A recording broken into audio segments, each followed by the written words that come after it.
There's this huge auxiliary benefit to this lifestyle shift of just feeling clear-headed, consistent energy, weight maintenance. As you know, we all gain a little weight as we get older. That's kind of like the norm for people. And on OFM, I don't see that. Yeah. I would say this, I do coach my female athletes a little differently on OFM. Absolutely. We have a different approach, a little higher carb. I do a little more fuel separation method with them, separating their carbs and fats more. Protein's a constant. The other thing I do coach is a higher protein approach for all my athletes. They do traditionally higher protein than would be recommended on a keto approach.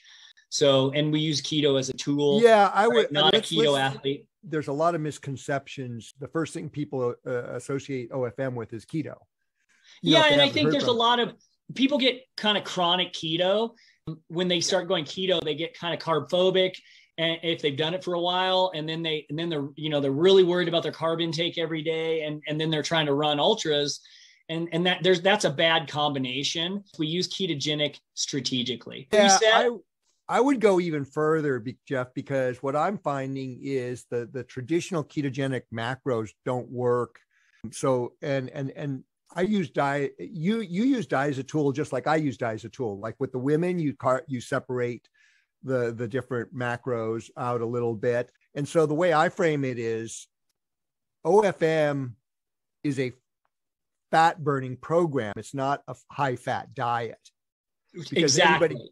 It's yes, fats play into it big, but I don't see. In my own personal use, I've never seen 70 or 80% fat macros. No, me either. And I don't coach that either. So I'm not coaching 70%. I did play around with that in my early shifting and in my own diet. And I found that I ended up naturally upping my protein macros. My protein's really high.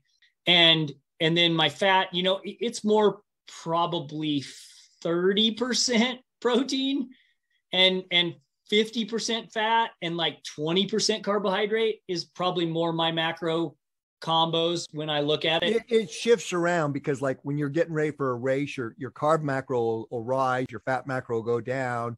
Protein, like you say, is relatively constant, but there's times when it gets low. Like when you're racing, when you're out there racing, those days you're racing, whether it's 100 or a 200 or a 50K, that day you might, 90% of your intake may just be carbs. Yeah, exactly. Yeah, exactly. It'll be just mainly simple carbs and some complex carbs like potatoes or something, but fruit. But in terms of that day, you're still burning 80% of your fuel or more is coming from fat.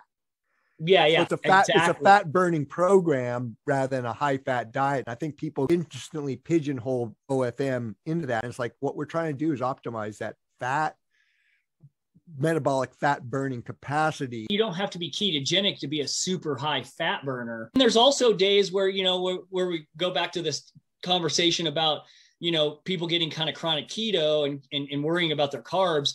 Like there's days when I come off a long run, I'm going to eat like 200 grams of carbs that day. Absolutely. And it's going to be from good sources. It's going to be from fruit.